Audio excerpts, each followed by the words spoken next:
Hello. Hello बच्चों।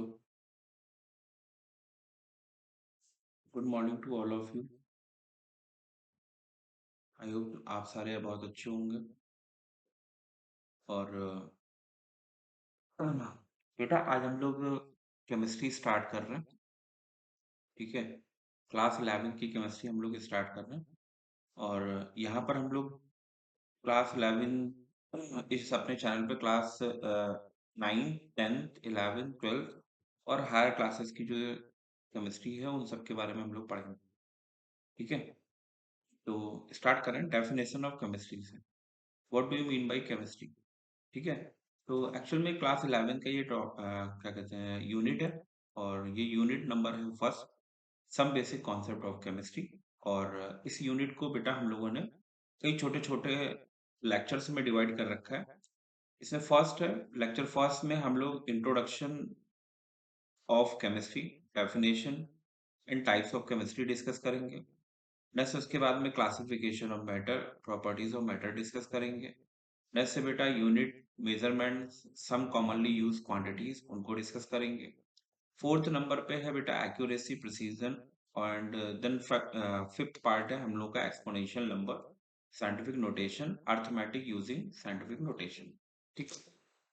Next से बेटा लेक्चर सेकंड सेकंड लेक्चर में बेटा significant figure, rounding off, calculation involving significant figure.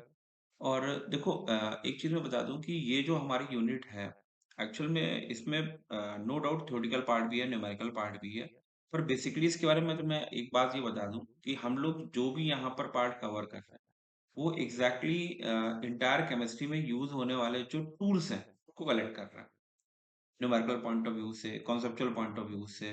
ठीक है। तो ऐसा नहीं है कि क्लास 11th में ये यूनिट है, कुछ न्यूमेरिकल्स आएंगे, कुछ कॉन्सेप्चुअल क्वेश्चंस आएंगे, देन हम लोग उसको सॉल्व कर लेंगे तो ये यूनिट हमारी कंप्लीट हो गई। इस यूनिट का एप्लीकेशन बेटा थ्रू आउट द केमिस्ट्री हमको मिलेगा। ठीक है। आप किसी भी यूनिट को पढ़ रहा हूँ, आप सेकंड यूनिट पढ़ रहे हो क्लास 11 की, ठीक है, एटॉमिक स्ट्रक्चर, वहां भी इसका कॉन्ट्रीब्यूशन। ठीक है। देन उसके बाद में थर्ड यूनिट है classification of element and periodic table, then chemical bonding, then thermodynamic equilibrium, फिर रेडॉक्स है, फिर जनरल ऑर्गेनिक। ठीक है। ऐसे करके हम लोग जो भी यूनिट पढ़ेंगे कहीं ना कहीं बेटा इसका डायरेक्टली इनडायरेक्टली रोल है। ठीक है। ये बात आप याद रखना, तो ये हमें हर जगह मिलेगा। तो यहाँ पर मैं लेक्चर 2 में कवर करूंगा सिग्निफिकेंट फिगर और सिग्निफिकेंट फिगर, राउंडिंग ऑफ के बाद में बेटा calculation involving significant figure, law of chemical combination, Dalton atomic theory, limitation of Dalton atomic theory. और यहाँ पे मॉडर्न डाल्टन एटॉमिक थ्योरी उसको भी कंसीडर करेंगे। ठीक है। Atomic mass vary important, relative atomic mass, gram atomic mass, average atomic mass and molecular mass, gram molecular mass. ठीक है। ये सब कवर करेंगे, इससे रिलेटेड न्यूमेरिकल उनको भी कवर करेंगे। लेक्चर 3 में मोल कॉन्सेप्ट है, empirical formula, molecular formula, concentration concentration of different method of expressing the concentration of solution, stoichiometric coefficient, stoichiometric calculation, limiting reagent and limiting reagent। ठीक है। तो एक्चुअल में ये जो सारे पार्ट हैं ये हम लोग यहाँ पर कवर करेंगे। कोई एक दो मिस हो रहा होगा तो मैं इसमें ऐड कर दूंगा, आप परेशान मत होइए। ठीक है। तो वेरी फर्स्ट हम लोग स्टार्ट कर रहे हैं बेटा introduction and definition of chemistry and with their type. तो सबसे पहले हम लोग इंट्रोडक्शन की जो हम लोग बात कर रहे हैं, तो इंट्रोडक्शन में हम लोग को ये समझना है कि what do you mean by chemistry. ठीक है। केमिस्ट्री एग्जैक्टली है एक्चुअल में जो ये हमारी केमिस्ट्री है ये बेटा, नो डाउट मैं किसी बच्चे से पूछूं तो वो मेरे को यही बताएगा कि सर क्या कहते हैं केमिस्ट्री, केमिकल साइंस की वो ब्रांच जहाँ पर हम लोग केमिकल कंपाउंड को डिस्कस करते हैं। ठीक है। अब केमिकल कंपाउंड की बात करें तो सबको ही पता है कि क्या होते हैं ये हमारे केमिकल कंपाउंड। ठीक है। कुछ बच्चे बताएंगे एलिमेंट होते हैं, कुछ बच्चे बताएंगे एटम्स होते हैं, कुछ बच्चे बताएंगे केमिकल सब्सटेंस होते हैं। मैं पूछूंगा तो वो बताएंगे कि जो भी ये हमारे सब्सटेंस है वो केमिस्ट्री लैब में प्रेजेंट होते हैं। ठीक है। ओके। बट थोड़ा सा अपडेट होते हैं, एक्चुअल में जो ये केमिस्ट्री है वो केमिस्ट्री अकेला साइंस का पार्ट तो है ही, पर नीड क्वेश्चन अराइज ये हो रहा है कि हम लोग एग्जैक्टली इसको पढ़ रहे हैं। ठीक है। रीजन क्या है, डिटेल में इतना हम लोग पढ़ रहे हैं, क्यों पढ़ रहे हैं, उसके पीछे कुछ तो रीजन होगा। तो रीजन बेटा ये है कि हमारे अराउंड में जो भी दिख रहा है उसको हम लोग मैटर बोलते हैं। क्या बोलते हैं बेटा? मैटर। ठीक है? साइंस पॉइंट ऑफ व्यू से मैटर बोल रहे हैं, केमिस्ट्री पॉइंट ऑफ व्यू से इसको हम लोग क्या कहते हैं, केमिकल कंपाउंड बोलेंगे। ठीक है? और समटाइम्स हम लोग इसको साइंस की एक दूसरी लैंग्वेज है, वहाँ पर हम लोग इसको सब्सटेंस बोलेंगे। तो मैटर हो, सब्सटेंस हो, केमिकल कंपाउंड हो, ठीक है? और उसके डेरिवेटिव, आप डेरिवेटिव का ज़रा मीनिंग समझते हैं। डेरिवेटिव का मीनिंग क्या है? डेरिवेटिव एक्चुअल में जो डेरिवेटिव है वो कुछ डिफरेंट है नहीं। कार्बन है, ऑक्सीजन से कंबाइन करो, CO2 हमको मिल जाएगा। तो CO2 is the derivative of carbon and oxygen. ठीक है? सिमिलरली सल्फर ऑक्सीजन से कंबाइन होगा तो हमें क्या मिल जाएगा बेटा? SO2, समटाइम्स बेटा SO3 मिलेगा एक्सेस ऑफ ऑक्सीजन की प्रेजेंस में। ठीक है? तो इस टाइप से बेटा क्या कहते हैं, SO2 हो गया, CO2 हो गया, जो भी हमें केमिकल कंपाउंड मिल रहे हैं अपने कॉन्स्टिट्यूएंट एलिमेंट से, तो उसको हम लोग बोलते हैं बेटा डेरिवेटिव। तो CO2 and SO2 are the derivative of carbon and oxygen and sulphur and oxygen. ठीक है? याद रखोगे। बस एग्जांपल मैं और बताता हूँ, जैसे we are the derivative of our para. ठीक है? तो हम लोग एग्ज़ैक्टली यहाँ पर क्या कवर कर रहे हैं? बेटा मैटर है, केमिकल कंपाउंड है, ठीक है? देन उसके बाद में क्या है बेटा? उसके डेरिवेटिव, ठीक? अच्छा अब बेटा एक केमिकल कंपाउंड जब दूसरे केमिकल कंपाउंड में कन्वर्ट होगा, तो आप हमेशा याद रखना वहाँ पर एनर्जी चेंज ज़रूर होगा, ठीक है? क्या होगा बेटा? Energy change. एनर्जी चेंज का मतलब है या तो हीट एनर्जी रिलीज़ हो रही होगी या हीट एनर्जी क्या होगी? एब्ज़ॉर्ब हो रही होगी, तो उसको हम लोग बोलेंगे हीट एनर्जी चेंज। ठीक है? तो ये भी हमें डिस्कस करना है। इसके साथ में बेटा जब ये हीट एनर्जी चेंज का हो रहा होगा तो इंटरनल स्ट्रक्चर में भी बहुत सारी इंटरनल स्ट्रक्चर में चेंजेस होंगे, प्रॉपर्टीज़ में चेंजेस होंगे। इन सबको भी कंसीडर करना है। तो एक्चुअल में मैं यदि की पॉइंट ऑफ व्यू बोलूँ तो की जो कीवर्ड्स हैं, उनको यदि हमें यदि मान लो समझना है इसकी डेफिनिशन में, तो overall chemistry is what? It is a branch of chemistry which it is a branch of science which deals with matter, chemical compound, their derivative along with energy change. ठीक है? याद रखोगे। तो ये है डेफिनेशन ऑफ केमिस्ट्री। ठीक? मैंने overall 3 चीज़ें बताई हैं। मैटर हो, केमिकल कंपाउंड हो, सब्सटेंस हो, देन उसके बाद में उसका डेरिवेटिव में कन्वर्ट हो जाएगा। तो एक केमिकल कंपाउंड जब दूसरे केमिकल कंपाउंड में कन्वर्ट होगा, तो जो भी एनर्जी चेंज होगा, उसको भी हमें यहाँ पर कंसीडर करना पड़ता है। ठीक है? डेफिनेशन में प्रॉपर्टी, स्ट्रक्चर के बारे में भी दे रखा है, तो नो डाउट हम लोग इसको भी कवर करते हैं। ठीक है? नेक्स्ट आते हैं बेटा types of chemistry. Types of chemistry exactly क्या है? तो टाइप्स ऑफ केमिस्ट्री में देखो मेनली क्या है बच्चों, बेटा तुम लोगों को 2 टाइप की केमिस्ट्री तो पता है, सबको पता है। मोस्टली बच्चे बता देते हैं कि सर जो केमिस्ट्री होती है वो 2 टाइप की होती है। उसमें फर्स्ट वन है हम लोगों का इनऑर्गेनिक केमिस्ट्री, सेकंड वन है हम लोगों का ऑर्गेनिक केमिस्ट्री। ठीक है? तो फर्स्ट वन क्या है बेटा? Inorganic chemistry. ये देखो, ये रखा है इनऑर्गेनिक केमिस्ट्री। देन उसके बाद में क्या है बेटा? Organic chemistry. ठीक है? नो डाउट मैं इसको लास्ट में कवर कर रहा हूँ, पर परेशान होने की ज़रूरत नहीं है। कहीं ऑर्डर कोई भी हो, डोमिनेटिंग कैरेक्टर तो इसी का ही है। ठीक है? तो इनऑर्गेनिक केमिस्ट्री हो गया, देन उसके बाद में ऑर्गेनिक हो गया, देन उसके बाद में क्या होगा? एनालिटिकल, देन क्या हो जाएगा बेटा? फिजिकल। ओवरऑल 4 टाइप की हमारी यहाँ पर केमिस्ट्री। ठीक है?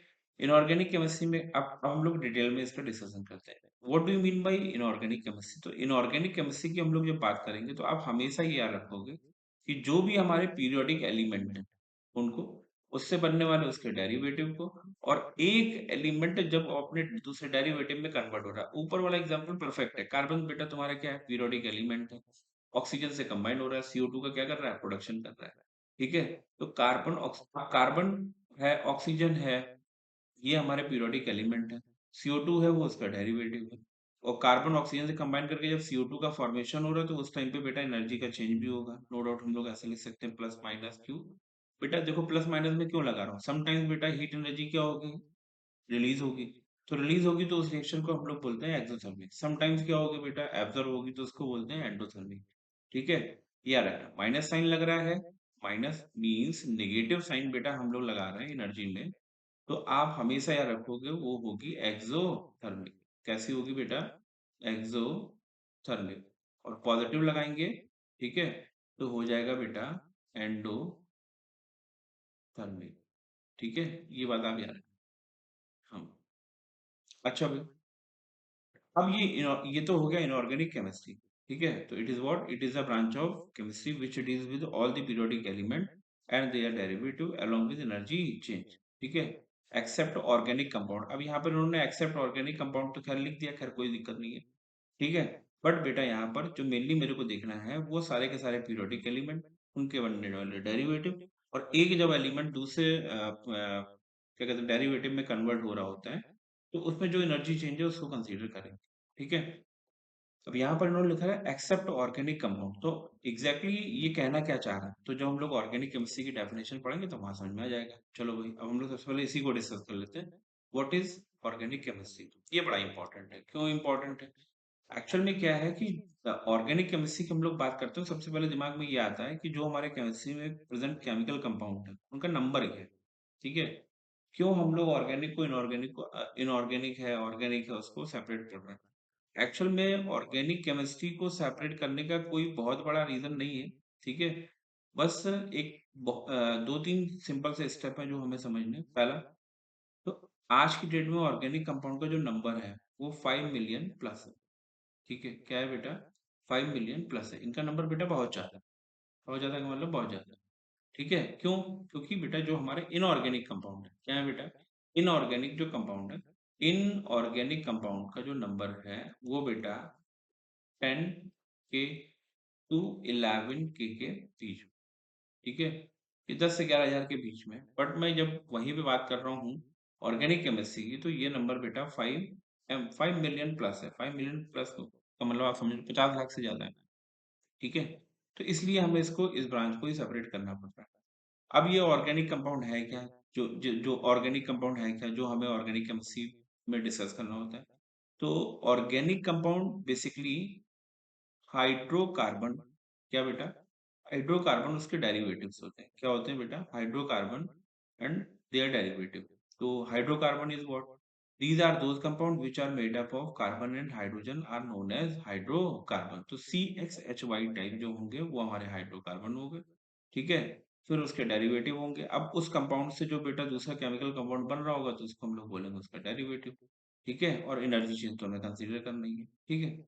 अच्छा भाई, अब जरा हम इसको एक छोटे से एग्जांपल समझ लेते हैं। मैं यहाँ पर लिख रहा हूँ ऑर्गेनिक कंपाउंड, या फिर मैं लिख रहा हूँ बेटा हाइड्रोकार्बन, और इधर देयर डेरिवेटिव्स।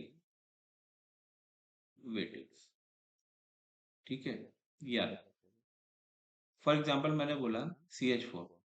ठीक? तो अब इसके डेरिवेटिव क्या होंगे? देखो, CH4 को बेटा ऑक्सीडाइज कर लो, तो जब ऑक्सीडाइज करोगे तो हमको मिल जाएगा CH3OH। फर्दर इसको ऑक्सीडेशन कर लेंगे तो हमको मिल जाएगा HCHO। फर्दर इसको ऑक्सीडाइज करेंगे तो ये कन्वर्ट हो जाएगा HCOOH में। बेटा ये कैसे आ रहा है? ठीक है? आपको आप समझ पा रहे हैं, हम नहीं समझ पा रहे, तो आप परेशान ना हो।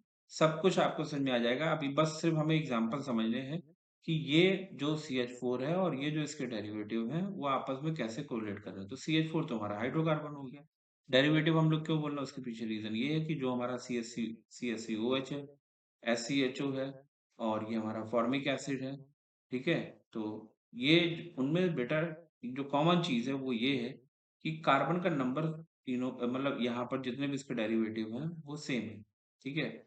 CH4 में भी कार्बन का नंबर 1, CSCOH में भी कार्बन का नंबर 1, फॉर्मल्डिहाइड में भी बेटा कार्बन का नंबर 1, HCOH में भी कार्बन का नंबर 1। ठीक है? और हाइड्रोजन तो उसमें एड ही है। ये याद रखोगे।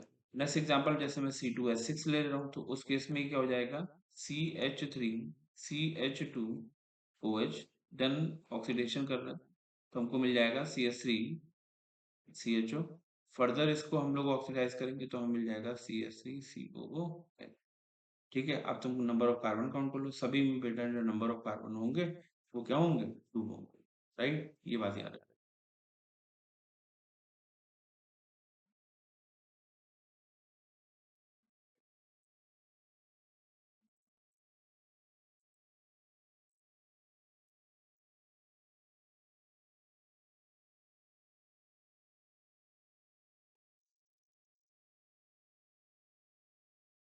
हम्म। तो बेटा हम लोगों ने इनऑर्गेनिक केमिस्ट्री डिस्कस कर लिया, ऑर्गेनिक केमिस्ट्री डिस्कस कर लिया। इनऑर्गेनिक केमिस्ट्री में हम लोग सारे के सारे जो पीरियोडिक एलिमेंट एंड उनके डेरिवेटिव। ऑर्गेनिक केमिस्ट्री में हम लोग बेटा हाइड्रोकार्बन उसके डेरिवेटिव मींस ऑर्गेनिक कंपाउंड को डिस्कस करेंगे। नेक्स्ट हम लोग को जो पढ़ना है वो है बेटा फिजिकल केमिस्ट्री। क्या है? Physical chemistry. अब एक्चुअली फिजिकल केमिस्ट्री की ओरिजिन हुई कैसे? वर्ड फिजिकल का मतलब है फिजिकल स्टेट्स। किससे बेटा? फिजिकल स्टेट से। फिजिकल स्टेट का मतलब अब जो मतलब कोई भी ऐसे केमिकल कंपाउंड जिसकी अपीयरेंस इससे हमें कुछ क्या कहते हैं प्रॉपर्टीज समझ में आती हैं। अब स्ट्रक्चरल वाइज जो उसकी प्रॉपर्टीज होंगी, फॉर एग्जांपल जैसे तुमने सुना होगा कॉपर सल्फेट तुमको दे रखे हैं, तो एनहाइड्रस कॉपर सल्फेट होता है वो किस लाइन व्हाइट होता है। एटमॉस्फेरिक ह्यूमिडिटी एब्जॉर्ब करेगा तो वो तुम्हारा ब्लू कलर का सोल्यूशन बना लेता है, या क्या कहते हैं सेमी सॉलिड हो जाएगा। ठीक है, तो CuSO4 जब वाटर एब्जॉर्ब करेगा तो CuSO4.5H2 होगा। ठीक है, तो मेरा कहने का मतलब ये है कि अब वहां पर है क्या कि CuSO4 एनहाइड्रस CuSO4 है, तो वो किस लाइन व्हाइट हो गया। ठीक है, अब ये देख के ही बता पा रहे हैं। वहां पर हमने उसको ओपन एटमॉस्फेयर में रखा तो CuSO4.5H2 हो गया, तो अब ये कलर उसका क्या हो गया, चेंज हो गया। तो दे आर मतलब it comes under the physical properties. ठीक है, अच्छा फिर अब ये जो हमारे पास में फिजिकल प्रॉपर्टी है किसी भी केमिकल कंपाउंड की, वो एक्चुअल में डिपेंड करती है कि जो हमारे पैरामीटर्स है वो क्या है। फॉर एग्जांपल मैंने बोला वाटर है, क्या है बेटा, वाटर। ठीक है, तो वाटर की तीनों स्टेज होती है, सॉलिड भी होता है, ठीक है, वाटर हमारे पास में लिक्विड भी होता है, और H2 हमारे पास में क्या होगा, गैस भी होगी। तो सॉलिड का मतलब क्या हुआ, सॉलिड का मतलब ये हुआ कि यहाँ पर जो हमारा वाटर है वो एनटीपी पे है, नॉर्मल टेम्परेचर प्रेशर पे। तो वो सॉरी नॉर्मल टेम्परेचर प्रेशर पे है, तो वाटर हमारा लिक्विड होगा। ठीक है, बट हाँ हम टेम्परेचर कम कर रहे हैं, जीरो से भी कम लेके आ गए, तो यही हमारा वाटर। देखो मॉलिक्यूलर फॉर्मूला क्या है, सेम है, but structure sorry molecular formula same है। मीन्स H2 इधर भी, H2 इधर भी और H2 इधर भी। पर हो क्या रहा है कि जैसे हमने टेम्परेचर कम किया, डिक्रीज कर दिया, जीरो माइनस जीरो से -1 -2 -3 इस तरीके से लेके आ गए, तो वही जो हमारा क्या कहते हैं वाटर है वो सॉलिडिफाई होगा। क्या हो जाएगा, सॉलिडिफाई होगा। जब सॉलिडिफाई हो जाएगा तो वो आइस में क्या हो जाएगा, कन्वर्ट हो जाएगा। जब आइस में कन्वर्ट हो जाएगा तो फिर अब जो हमारे पास में एक बात ये समझ लें, किसी फिजिकल स्टेट चेंज हुई है। क्या चेंज हुई है बेटा, फिजिकल स्टेट। तो वाटर हमारा सॉलिड में कन्वर्ट हो गया, इधर जाते हैं वाटर हमारा गैसेस स्टेट में कन्वर्ट हो गया, तो हमने फिजिकल स्टेट यहाँ भी चेंज किया। अब जो टेम्परेचर हमने राइज करके पहले 25 फिर 35 45 55 65 एंड 100 एंड मोर देन 100 हो जाएगा, तो यही यही वाटर जो हमारा लिक्विड स्टेट में था वो कन्वर्ट हो जाएगा गैसेस स्टेट में। ठीक है, याद रखो। तो जो ये फिजिकल मतलब जो हमारे पास में सबसे एक ही मैंने एग्जांपल लिया था वाटर का, तुम सारे भी इसको बहुत अच्छे से जान रहे हो, इसलिए थोड़ा समझने में भी आसान होता है। तो वाटर सॉलिड स्टेट में भी है, लिक्विड स्टेट में भी और गैसेस स्टेट में भी है। इसका मीनिंग ये है कि जैसे जैसे आप किसी भी सब्सटेंस के लिए उसकी इन्वायरमेंटल कंडीशन को चेंज करते हो तो उसकी फिजिकल स्टेट भी क्या हो जाएगी, चेंज हो जाएगी, और बेटा फिजिकल प्रॉपर्टी भी चेंज हो जाती है। So it deals with the study of physical properties and constituent of matter, law of chemical combination, theories governing nature is called physical chemistry.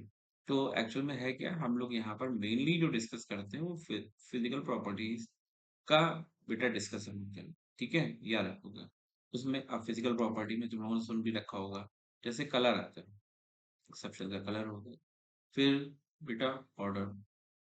ठीक है, देन उसके बाद में क्या है, melting point, then boiling point. ठीक है, नेक्स्ट टॉक्सिक नेचर। इस टाइप से हमारे पास में ये फिजिकल प्रॉपर्टी होती है। ठीक है, या तो फिजिकल प्रॉपर्टी को हमें डिस्कस करना है कहाँ पर, फिजिकल प्रॉपर्टी जो हमारे पास में दो ही टाइप के कंपाउंड होंगे, एक इनऑर्गेनिक होगा, दूसरा क्या होगा, ऑर्गेनिक होगा, और उनकी जो प्रॉपर्टीज होंगी वो सब हम लोग डिस्कस करेंगे कहाँ पर, फिजिकल केमिस्ट्री। ठीक है, तो ये हो गया हमारा फिजिकल केमिस्ट्री का पार्ट। तो देखो एक्चुअल में इनऑर्गेनिक केमिस्ट्री है, वहां पर हम लोग डिस्कशन जो करते हैं वो इनऑर्गेनिक कंपाउंड्स का करते हैं, उनका नंबर 10,000 से 11,000 के मिड में होते हैं। फिर हम लोग यहाँ पे बात करते हैं ऑर्गेनिक केमिस्ट्री की, तो ऑर्गेनिक केमिस्ट्री का जो पार्ट है वहां पर जो नंबर है वो बहुत ज्यादा है, इसीलिए उसको सेपरेट किया गया। ठीक है, वहां भी मैंने कुछ ना कुछ करेक्टरिस्टिक्स बता रखी है। अच्छा भाई, थर्ड पार्ट है बेटा फिजिकल केमिस्ट्री। तो इनऑर्गेनिक कंपाउंड, ऑर्गेनिक कंपाउंड की इनऑर्गेनिक कंपाउंड और ऑर्गेनिक कंपाउंड दोनों, जो भी कोई भी हमारे पास में केमिकल सब्सटेंस है तो इसको जो फिजिकल अपीयरेंस के बेसिस पे हम लोग प्रॉपर डिस्कस मतलब डिस्कस करेंगे, उसको बोलते हैं बेटा फिजिकल प्रॉपर्टी। ठीक है, ये बात याद है।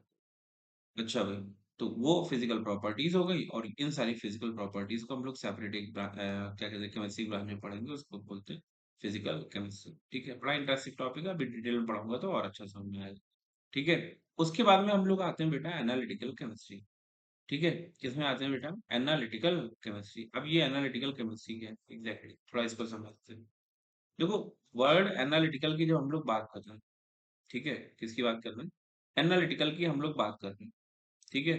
तो उस केस में आपको एक बात हमेशा याद रखना है कि कोई भी केमिकल कंपाउंड है, हम लोग उसकी एनालिसिस कर रहे हैं। क्या कर रहे हैं बेटा? एनालिसिस कर रहे हैं, ठीक है? अब एनालिसिस करने की नीड क्या होगी? नीड ये है कि आप किसी भी केमिकल कंपाउंड के ऊपर ब्लाइंडली ट्रस्ट नहीं कर सकते कि वो किस टेस्ट का है, किस स्मेल का है, ठीक है? ये बात आप याद रखना। यानी कि इसको मैं तुम्हें एक ऐसे छोटे एग्जांपल से मैं एक्सप्लेन करूँ कि आप केमिस्ट्री लैब जा रहे हो, केमिस्ट्री लैब में आपको एक मतलब मैंने ये कहा कि आपको वाटर पीना है, पानी पानी पीना है आपको, ठीक है? तो वहाँ पर वो पानी पीने के लिए मैंने कुछ इंतज़ाम कर रखे हैं और मैंने कहा कि मैंने फ्रेश वाटर है वो बीकर में रख दिया, ठीक है? साथ में और भी बीकर रखे हुए हैं वहाँ पर।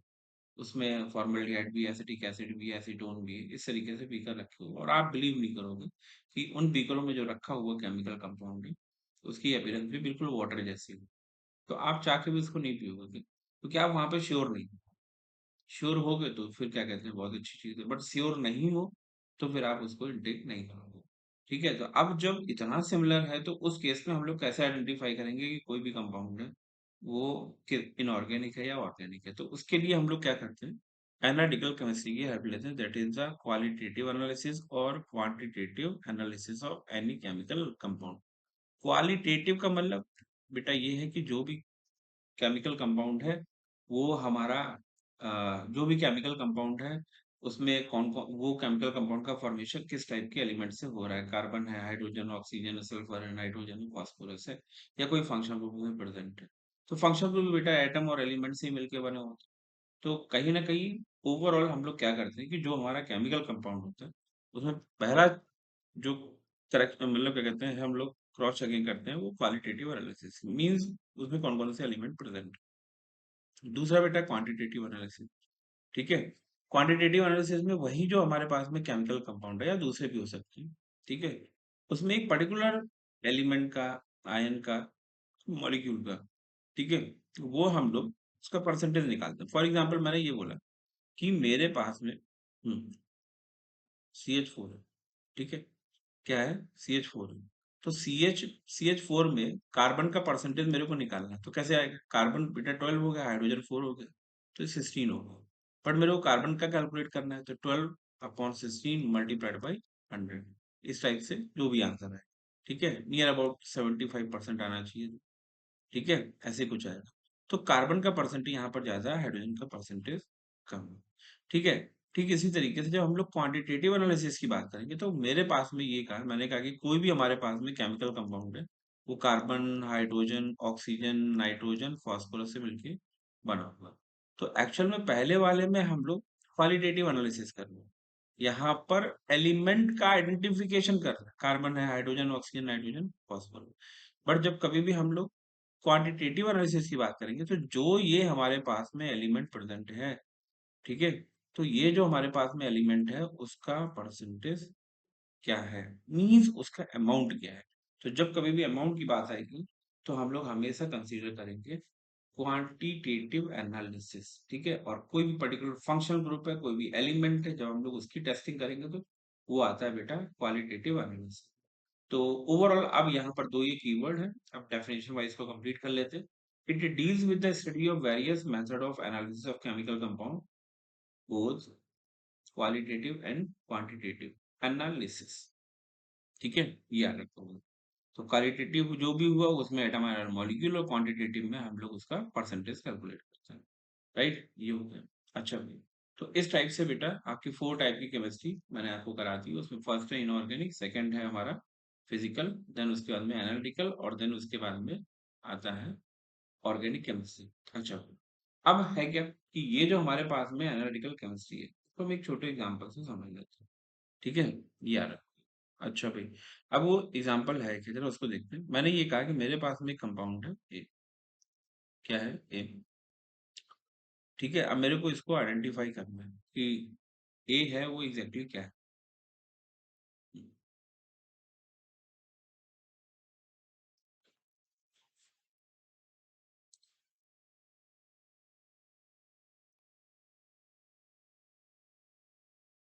हेलो? स्टूडेंट, तो यहाँ तक हम लोगों ने जो कवर किया है वो है definition of chemistry and types of chemistry. ठीक है, तो डेफिनेशन ऑफ केमिस्ट्री में हम लोगों ने एग्जैक्टली समझा कि केमिस्ट्री सब्जेक्ट है। What do you mean by proper, what is the proper meaning of chemistry and types of chemistry में थोड़ा सा ये बेसिक आइडिया हम लोगों को मिल गया कितने टाइप की केमिस्ट्री हम लोगों को इंटायर पार्ट में कवर करनी है। ठीक है, तो टाइप्स ऑफ केमिस्ट्री में बेटा सबसे पहले मैंने तुम लोगों को बताया इनऑर्गेनिक केमिस्ट्री, देन उसके बाद में बताया ऑर्गेनिक केमिस्ट्री, देन मैंने आपको बताया फिजिकल केमिस्ट्री, देन उसके बाद में एनालिटिकल केमिस्ट्री। ऐसे करके ये मैंने आपको बताया।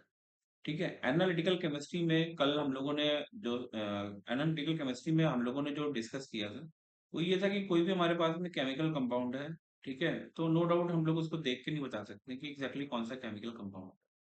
ठीक है, 95% श्योर हो सकते हैं, 96% श्योर हो सकते हैं, पर एग्जैक्टली वो जो हमारा केमिकल कंपाउंड है वो कौन सा है ये हम लोग आइडिया मतलब 100% परफेक्ट नहीं बता सकते।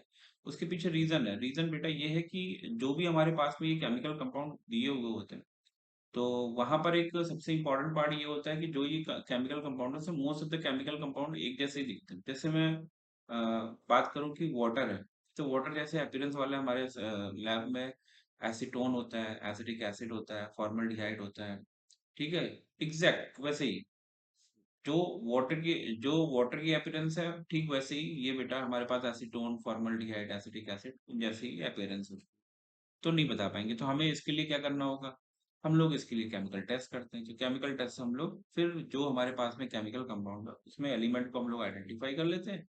तो वो जो एलिमेंट का आइडेंटिफिकेशन है वो हम लोग स्टडी करते हैं in the form of qualitative analysis. किस फॉर्म में करेंगे बेटा, क्वालिटेटिव एनालिसिस के फॉर्म में, राइट। अच्छा भाई, देन उसके बाद में बेटा मैंने आपको ये बताया कि जो भी हमारे पास में क्या कहते हैं केमिकल कंपाउंड है, जब हम लोग एलिमेंट को आइडेंटिफाई कर लेते हैं देन उसके बाद में हम लोग के पास में एक नेक्स्ट जो जॉब रहता है वो ये है कि जो भी हमें केमिकल कंपाउंड मिला है उसमें जो एलिमेंट प्रेजेंट है, ठीक है, वो जो हमारे पास में एलिमेंट है वो एग्जैक्टली बेटा किन किन मतलब वो जो एलिमेंट है वो उसका अमाउंट कितना है, अमाउंट मतलब परसेंटेज से। ठीक है, तो परसेंटेज निकालने का कल मैंने तुम्हें मेथड ही बताया था। जैसे CH4 है तो CH4 में परसेंटेज ऑफ कार्बन मेरे को कैलकुलेट करना है, तो हम लोग क्या करेंगे, जो कार्बन का एटॉमिक मास है वो न्यूमरेटर में होगा divide by molecular mass multiplied by 100। ठीक है, एक ये है, तो इससे हम लोग परसेंटेज कैलकुलेट करते हैं।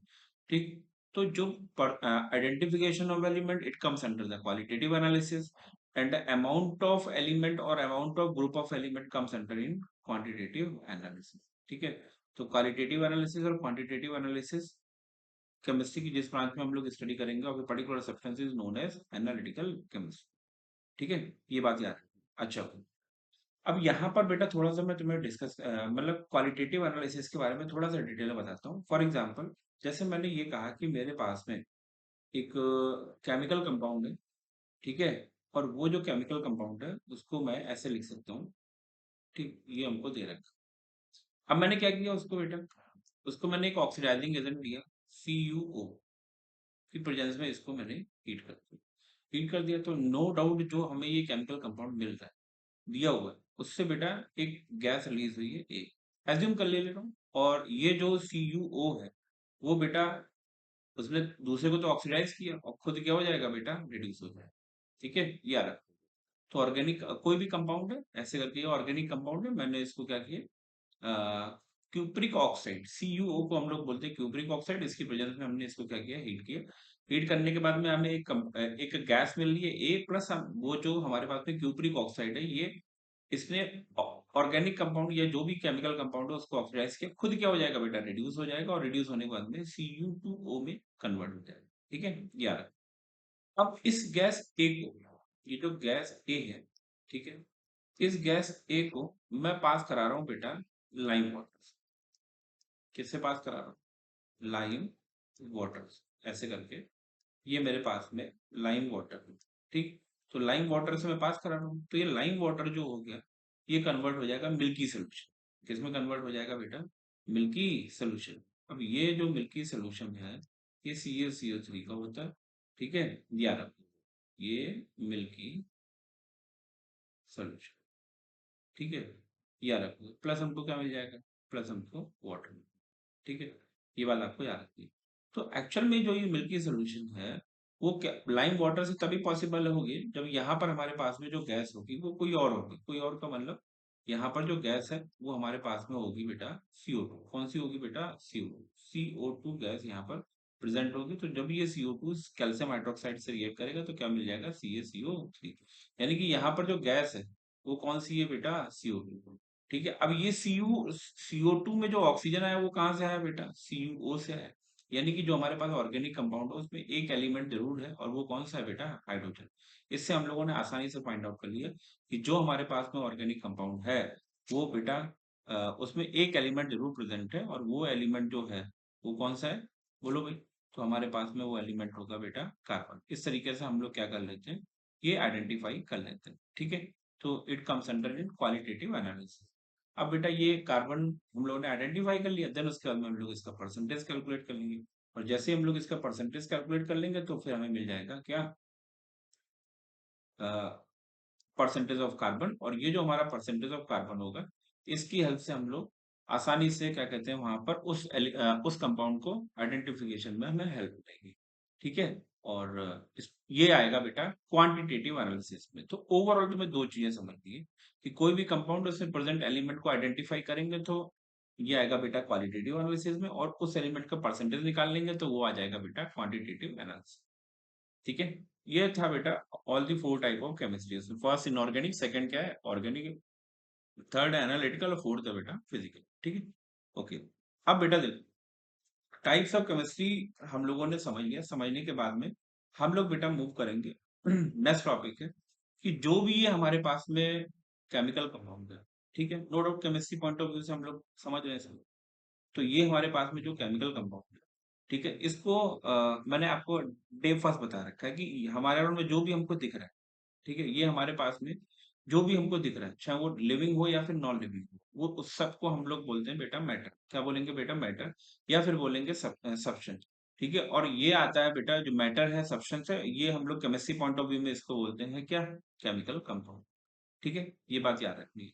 अब ये जो मैटर है ये जो साइंस में हम लोग इसको मैटर बोल रहे हैं, ठीक है। तो सबसे पहले तो मैटर है, केमिकल कंपाउंड है, सब्सटेंस है, ये मैंने बताया कि ये सारे एक ही है। पर हाँ, जब लर्निंग का प्रोसेस आता है, समझने की बात आती है, तो ये बेटा मतलब इसके जो मैटर के सिनोनिम्स हम लोग यूज कर लेते हैं केमिस्ट्री में in the form of chemical compound, और साइंस में in the form of matter और सब्सटेंस, ठीक है, ये याद रखना।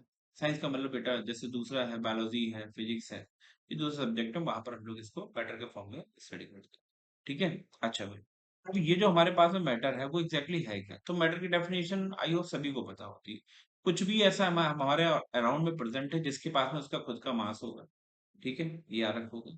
उसका क्या होगा बेटा, खुद का कुछ ना कुछ उसका मास होगा, पहली चीज तो ये, ठीक है। दूसरा बेटा वो इन्वायरमेंट का कुछ ना कुछ स्पेस भी ऑक्युपाई करेगा, ठीक है। क्या करेगा बेटा, इन्वायरमेंट का कुछ ना कुछ स्पेस भी ऑक्युपाई करेगा। जैसे मैंने ये कहा मेरे पास में ये स्टाइलस में दिख रहा है, ठीक है। अब बेटा मैं इसको छोड़ दूं फिर नीचे क्या जाएगा, जाहिर सी बात है ना, इसके पास इसका खुद का मास है।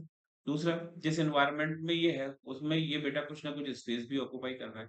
देन उसके बाद में मैंने आपको ये बताया कि जो भी मेरे पास में ये कंपाउंड है, ठीक है, क्या है बेटा, जो भी मेरे पास में ये कंपाउंड है, कंपाउंड या फिर जो भी स्टाइलस है, ठीक है, तो ये जो मेरे पास में स्टाइलस हमें दिख रहे हैं ये बेटा एनवायरनमेंट से रेगुलरली इंटरेक्ट भी करेगा। अब इंटरेक्ट में ऐसा क्यों बोल रहा हूँ, उसके पीछे बेटा रीजन है। रीजन ये है कि सपोज मैं उठा के इसको एनवायरनमेंट में रखता हूँ, एनवायरनमेंट में रखने का मीनिंग ये हुआ कि मैं बाहर इसको रख देता हूँ, तो बाहर सपोज टेम्परेचर बेटा 30 डिग्री सेल्सियस, थोड़ी देर बाद इस स्टाइलस का भी कितना हो जाएगा, 30 डिग्री सेल्सियस।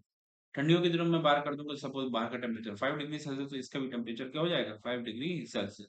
इसलिए मैटर की जब भी डेफिनेशन की हम लोग बात कर रहे हैं तो no doubt matter is anything which have its own mass and occupy some space of their environment and regularly interact with it. ये भी बात याद है कि उससे इंटरेक्ट भी करना चाहिए, तभी हम लोग उसको क्या बोलेंगे, मैटर, ठीक है। अच्छा भाई, नॉर्मल टेम्परेचर प्रेशर पे जो हमारा मैटर होता है उसकी थ्री फिजिकल स्टेट होती है, ठीक है। उसमें फर्स्ट हो गया बेटा सॉलिड, सेकंड हो गया बेटा लिक्विड, थर्ड क्या हो गया बेटा गैस, ठीक है। और ऐसे करके आपके अराउंड में जो भी सॉलिड लिक्विड गैस होंगे वो सारे एग्जांपल जो हो जाएंगे वो मैटर के होंगे। सॉलिड में बेटा कुछ भी हो सकता है, सपोज आप जिस टेबल पर बैठ के पढ़ रहे हो तो वो तुम्हारा मैटर ही है। वाटर इनटेक कर रहे हो वो तुम्हारा लिक्विड के फॉर्म में है, मैटर ही है। ठीक है, आप मतलब आप ऑक्सीजन वाले इन्वायरमेंट में रहते हो, हम जो ऑक्सीजन इनहेल कर रहे हैं वो बेटा गैसेस फॉर्म है, वो भी क्या है हमारा मैटर। ठीक है, ये बात याद रखोगे। अच्छा भाई, तो ये तो हो गया बेटा मैटर की डेफिनेशन। ठीक, अब आपके पास में एक छोटा सा काम है, वो ये है कि आप बहुत समझदारी से सॉलिड जो सब्सटेंस है, यानी कि सॉलिड जो मैटर है उसके बेटा 3 एग्जाम्पल, देन उसके बाद में लिक्विड, उसके बेटा 3 एग्जाम्पल, देन उसके बाद में क्या है बेटा गैस, उसके 3 एग्जाम्पल, ये आप मेरे को बताएंगे। समझ में आ रहा है कि नहीं आ रहा है? ठीक है, अच्छा भाई। देन उसके बाद में अब ये तो हो गया मैटर। मैटर के बाद में ये जो हमारे पास में मैटर हमको दिया हुआ है, इसको हम लोग फर्दर क्या करेंगे, क्लासिफाई करेंगे। ठीक है, याद है। अच्छा भाई, अब हम लोग नेक्स्ट हमारा टॉपिक है क्लासिफिकेशन ऑफ मैटर। ठीक, तो मैटर का क्लासिफिकेशन बेटा डिफरेंट बुक में डिफरेंट डिफरेंट फॉर्मेट में दे रखा है, कोई दिक्कत नहीं है, जिस भी फॉर्मेट में दे रखा है हम लोग उस पर स्टडी करेंगे। ठीक है, तो जो हमारे पास में मैटर है, मैं यहाँ पर ड्रॉ के दे रहा हूँ मैटर। ठीक है, मेनली हम लोग इसको 2 पार्ट में डिवाइड करें। कितने पार्ट में डिवाइड करेंगे बेटा? 2 पार्ट में हम लोग इसको डिवाइड करेंगे। ठीक है, अब ये जो हमारा मैटर है, इसमें एक हम लोग करते हैं बेटा फिजिकल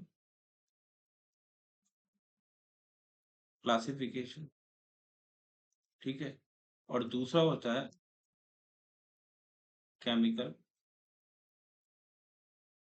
क्लासिफिकेशन।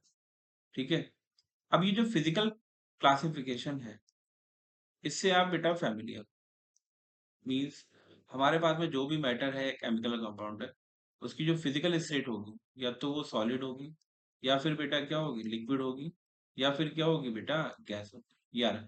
ठीक है, तो सॉलिड लिक्विड गैस में जो डिफरेंस वाली बात है, ये आप लोगों को बहुत अच्छे से आता है, मैं ऐसा एज्यूम करके चल रहा हूँ। ठीक है, और किसी बच्चे को इसमें डाउट हो तो बेटा फिर मेरे को कमेंट्स करना, और देन उसका तो मैं बताऊंगा, या फिर जो फोन नंबर है, ठीक है, उस पे बेटा आप हमसे बात कर सकते हैं टेलीग्राम के थ्रू, व्हाट्सएप के थ्रू। ठीक है, अच्छा भाई, तो यहाँ पर बेटा क्या है, नेक्स्ट हम लोग केमिकल क्लासिफिकेशन कर रहे हैं, तो केमिकल क्लासिफिकेशन में हमारा जो ये मैटर है वो 2 पार्ट में हम लोग इसको डिवाइड करेंगे। सबसे पहले होगा बेटा प्योर सब्सटेंस, और देन उसके बाद में होगा मिक्सचर। क्या होगा बेटा? प्योर सब्सटेंस, देन क्या होगा बेटा मिक्सचर। मिक्सचर के बेटा 2 पार्ट। ठीक है, और उसमें बेटा फर्स्ट है होमोजीनियस मिक्सचर। क्या है बेटा? Homogeneous mixture. और सेकंड वन है बेटा हेट्रोजीनस मिक्सचर। क्या होगा बेटा? Heterogeneous mixture. फर्स्ट मैंने क्या बोला? Homogeneous mixture. और सेकंड मैंने क्या बोला? Heterogeneous mixture. ठीक है, अच्छा भाई, और एक बात बेटा, एक बात याद रखना कि क्या कहते हैं, जो भी मैं लिख रहा हूँ साथ साथ में नोट करते रहना, तो कोई दिक्कत नहीं होगी। ठीक है, तो chemical classification, chemical classification on the basis of क्या कहते हैं substance, nature of substance, it comes nature of substance we can classify into 2 parts. First one is pure substance, second one is mixture. Further, we can classify mixture into 2 parts. First one is homogeneous mixture, second one is heterogeneous mixture. Next, we further classify pure substance into 2 parts. First one is beta compound, ठीक है, और second one is element. Second one is element. ठीक है, compound हो गया, then क्या हो गया बेटा एलिमेंट। अब बेटा कंपाउंड के भी 2 पार्ट होते हैं। ठीक है, इसमें फर्स्ट हो गया ऑर्गेनिक कंपाउंड, सेकंड हो जाएगा बेटा इनऑर्गेनिक कंपाउंड। एलिमेंट्स को बेटा फर्दर 3 पार्ट में डिवाइड करेंगे। ठीक है, उसमें मेटल है, नॉन मेटल है और मेटलॉइड। क्या है बेटा?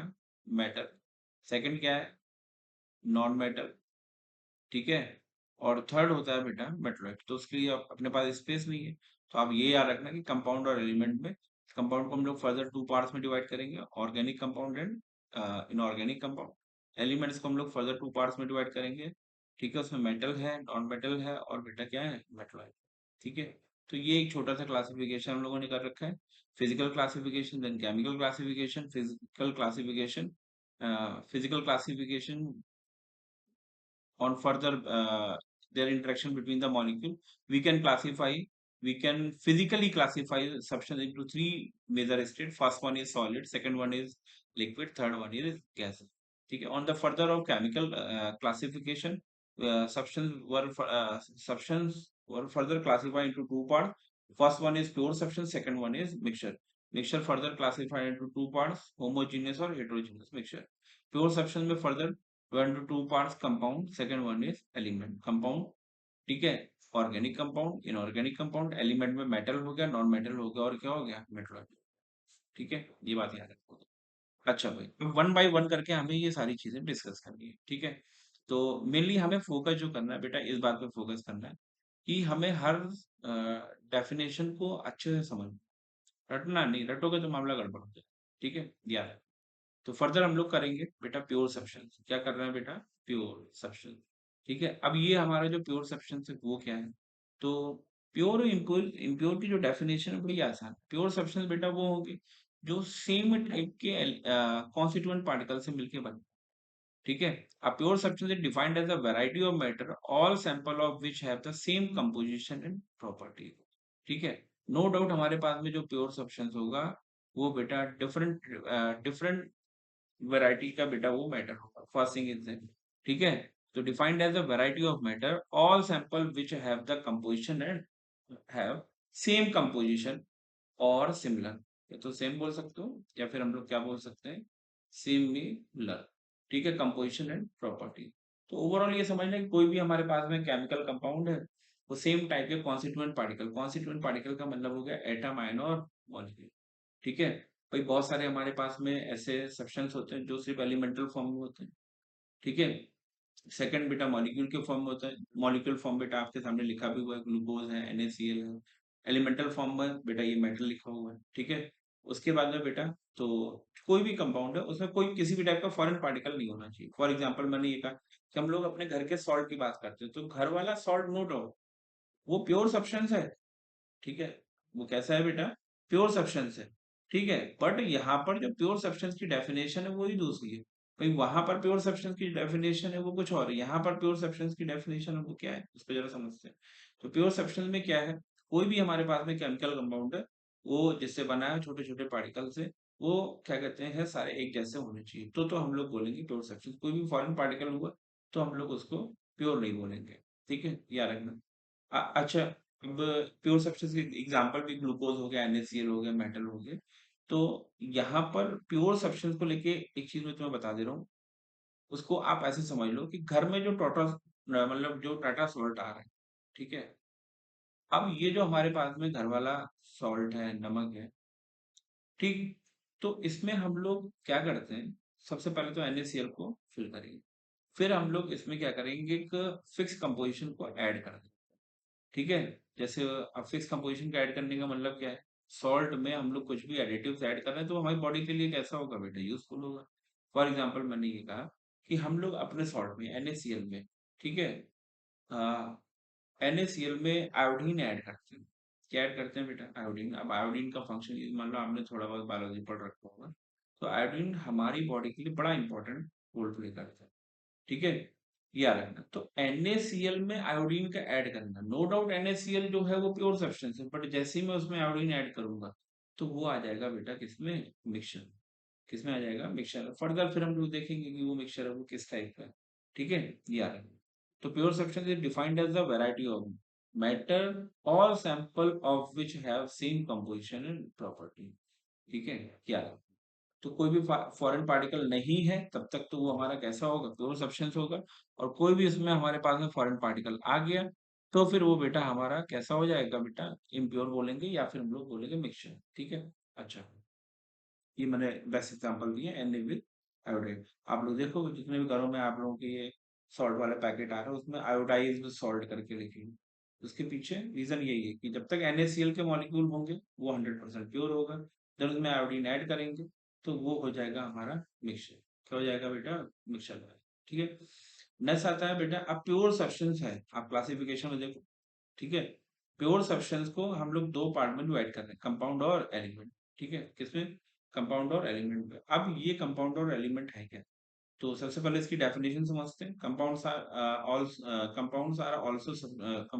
Also pure substance that are compose of two or different element in a fix proportion by mass. ठीक है, बड़ी साइंटिफिक डेफिनेशन इन्होंने दे दी कि कंपाउंड्स हमारे पास में वो पर्टिकुलर सब्सटेंस होंगे जिनमें बेटा क्या होगा, टू और more than two different element in a fix proportion by mass. For example मैंने यहाँ पर ये बोला H2SO4, तो हाइड्रोजन बेटा 2 हो गया, सल्फर 1 हो गया, ऑक्सीजन 4 हो गया। तो हाइड्रोजन सल्फर ऑक्सीजन, यहाँ पर इसका जो रेशियो है वो 2:1:4। ठीक है, ये आ रहा है किसका, हाइड्रोजन का, सल्फर का और ऑक्सीजन। तो जब जब बेटा नेचर में हाइड्रोजन 2, सल्फर 1, ऑक्सीजन 4 मिलेंगे तो उसको हम लोग बोलेंगे कंपाउंड। क्या बोलेंगे बेटा, कंपाउंड। ठीक है, याद रखना, आप किसी के लिए भी कर सकते हो। फॉर एग्जाम्पल मैंने बोला C6H12O6, ये हमारे पास में ग्लूकोज क्या होता है बेटा, ग्लूकोज।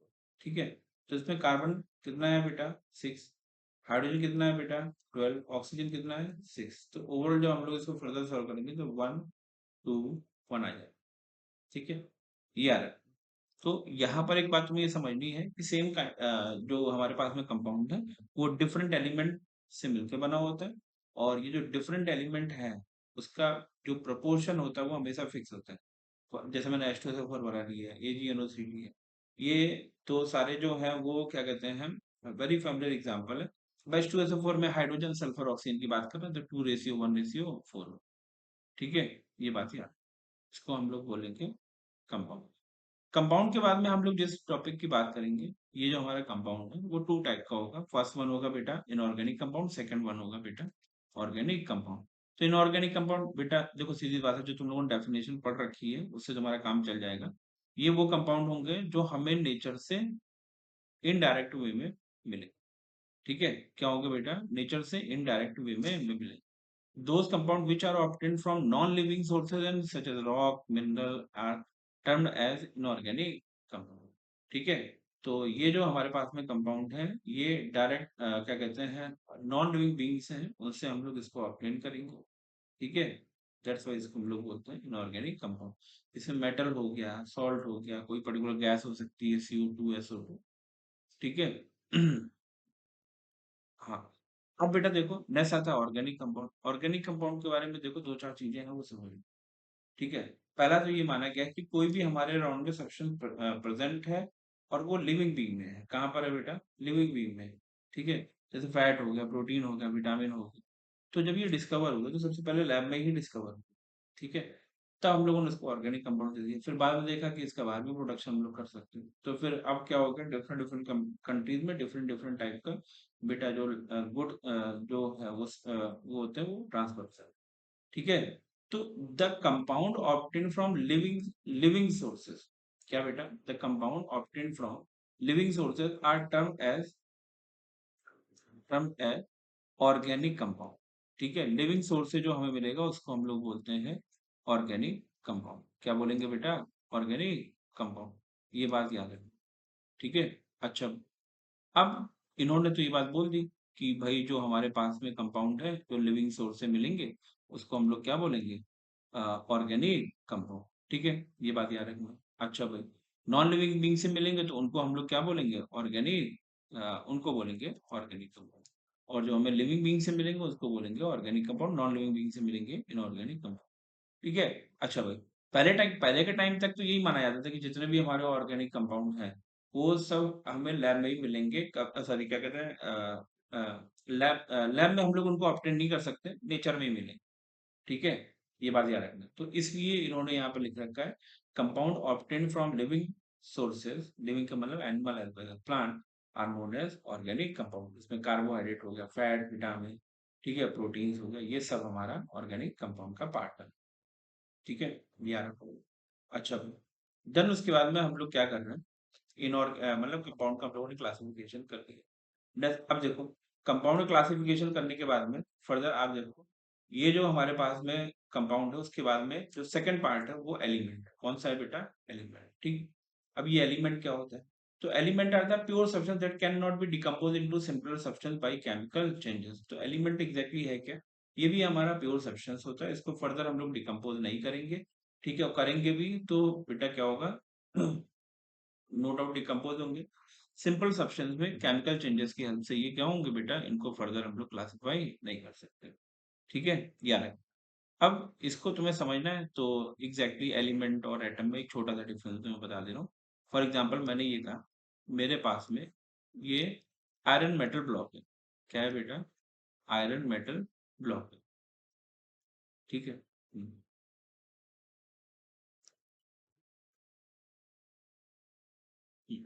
तो आयरन मेटल ब्लॉक है, थोड़ा सा बेटा इसको बड़ा बना लेते हैं, ठीक है। ये हमारे पास में एफ ई, ठीक है। यहाँ पर भी क्या है, एफ ई है। तो इस सिंगल यूनिट को हम लोग बोलते हैं एटम, ठीक है, और इसके कलेक्टिव फॉर्म को हम लोग बोलेंगे एलिमेंट। क्या बोलेंगे बेटा? एलिमेंट। यहीं से वो डेफिनेशन निकलती आती है कि एटम जो होगा वो कभी भी इंडिपेंडेंटली एग्जिस्ट नहीं कर पाएगा, बट एलिमेंट जो होगा वो हमेशा इंडिपेंडेंटली एग्जिस्ट कर सकता है।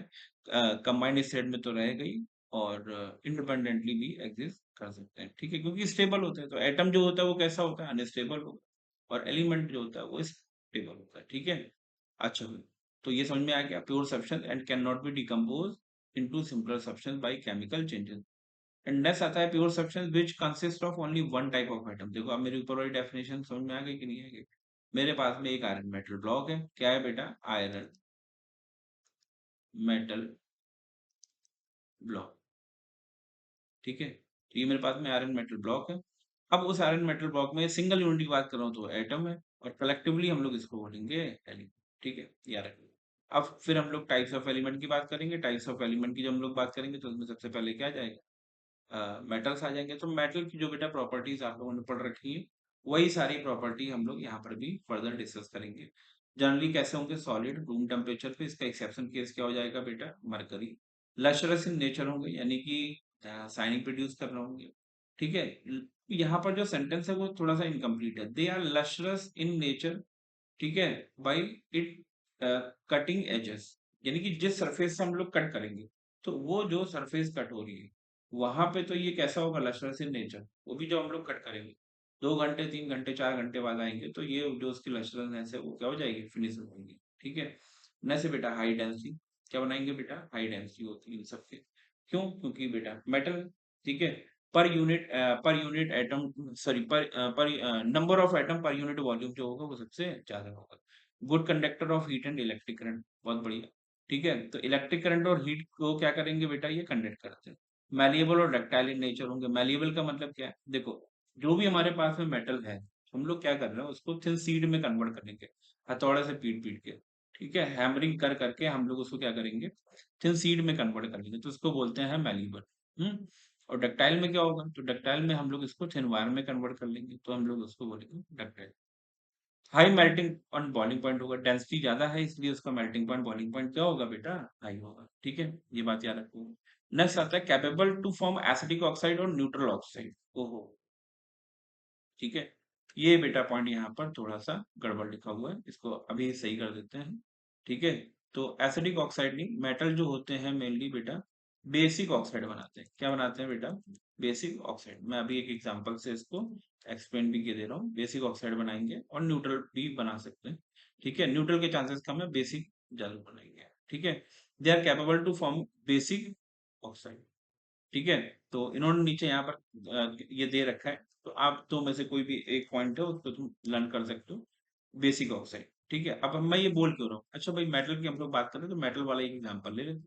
जैसे मैंने सोडियम की बात की, ऑक्सीजन से कंबाइन होगा, तो सोडियम जनरली ऑक्सीजन से कंबाइन होकर बनाएगा Na2। क्या बनाएगा बेटा? Na2O। और जब Na2O है,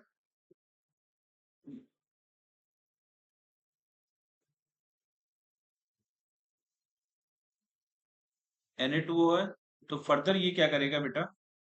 वाटर से रिएक्ट करेंगे। किससे रिएक्ट करेगा बेटा? वाटर से। तो बनाएगा NaOH। क्या बनाएगा बेटा? NaOH।